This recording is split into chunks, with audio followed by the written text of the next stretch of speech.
What's up, everybody? So welcome back to my channel, Green Man Grows 7. I'm Sean Knight, and today, plant mail. So I ordered a plant and it just got delivered.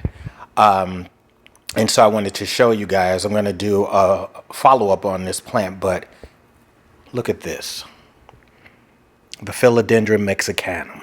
Plus the seller put something a little extra in there. Look at that, but we'll get to that in a moment. Look at that right there.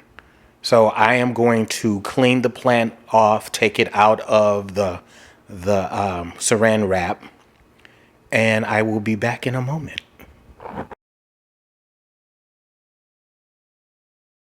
Today I am bringing the second part of the video. I showed the first part, or will show the first part of the video of me opening up this new plant. This is the Philodendron mexicanum.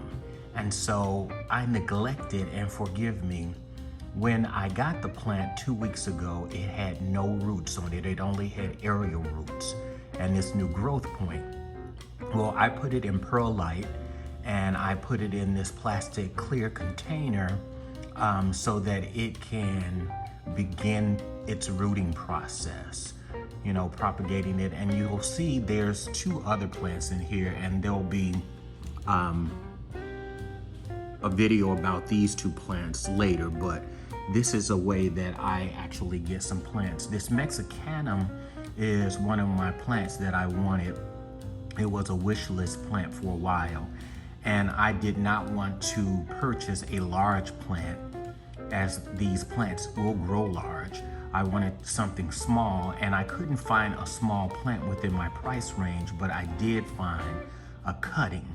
And so what I did was I bought this cutting, and again, it had no roots. It only had aerial roots. And what I did was I put it in a little perlite.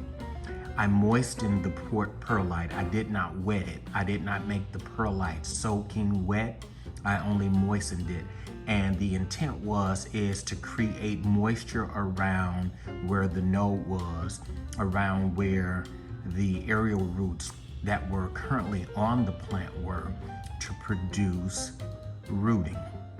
And as a result of doing that and putting it in this clear plastic bin that created humidity, I'm going to show you how the plant has began to root. So let me open this and then I'll show you. So as you can see here, look at those roots. And again, that's roots that's coming from the plant, but that's also roots that's growing from the aerial roots. And look how big the Philodendron mexicanum is.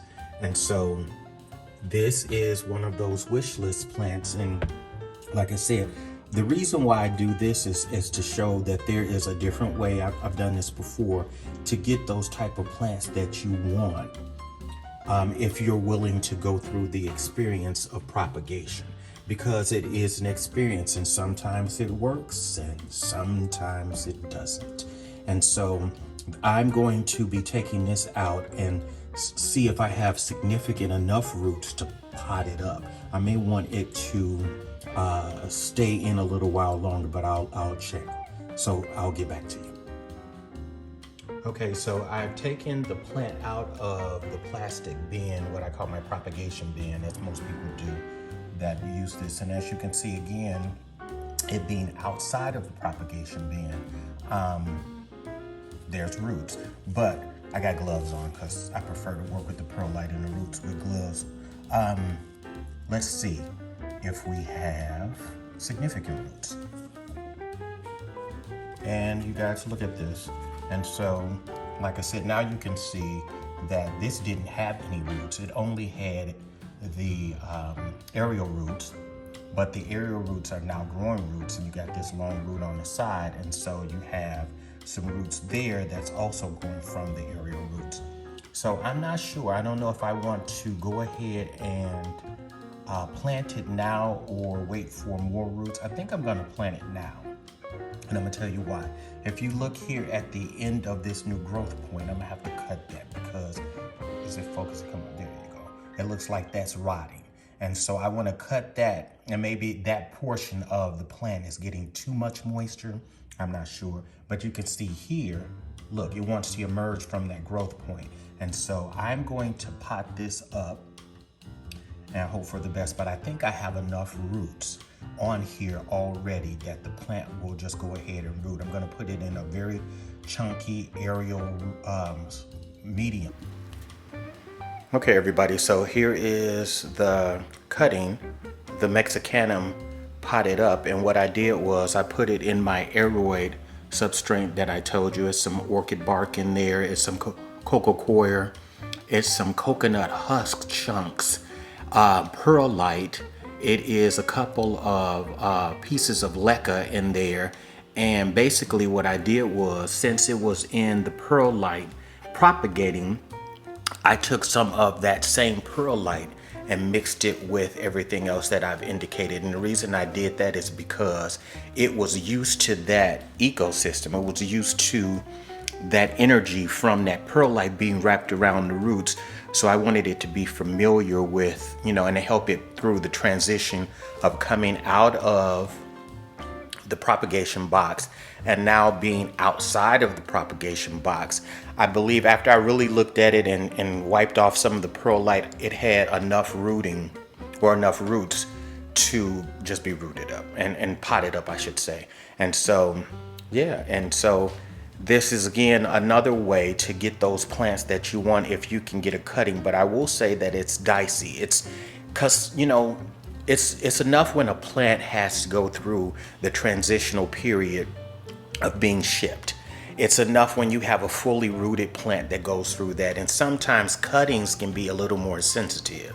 And so as a result, if you're willing to take the chance to get the cutting and then go through the propagational period of getting it to root, and then now that's just not the end of it. Since it's rooted, and now it's come out of the propagation box where it had plenty of humidity. Now the next portion of it is to thrive outside of it. So I put some nutrients in the water to give it a little extra boost, not a lot, just a little bit. I gave it some Super Thrive. And so the Super Thrive will help it to thrive. And then what I'm going to do, since it was used to receiving that amount of humidification, humidity in the box, I'm going to put the humidifier next to it. And I'll let it get the humidification from the humidifier so that as a result, then what happens is it'll be easier for it to make the transition. If I was to take it out of the box with all that humidification, all that humidity, and then just sit it here on my counter and let it acclimate outside of the box, there's a chance that it just wouldn't make it. But because I'm going to put the humidifier next to it and allow it to get the humidification from that, I keep saying that because that's not a word, that's a word I made up, but I like it, humidification. And so as a result, then it should thrive. And so I just wanted to bring this again to show you there are certain plants people are, cutting off of their plant because the plant is getting too big, because they want to make a little bit money back from the plant, the money that they spent. And normally these plants, these philodendron mexicanums, can go anywhere up to like $400 to $500 if you get a big plant. I didn't want to get a big plant because I like growing plants myself. I say that often. And so this was a great way for me to get it. And this cutting was about $80. And then you throw in shipping, and then you throw in the time that you spend, and then there you go. And so as a result, here you are. And again, I just wanted to bring this to show, and then I'll give an update to see, when the new leaf unfurls and how the plant progresses and starts to grow. And it'll be time to take it out of this, small pot and put it in a larger pot. But the philodendron mexicanum. Peace.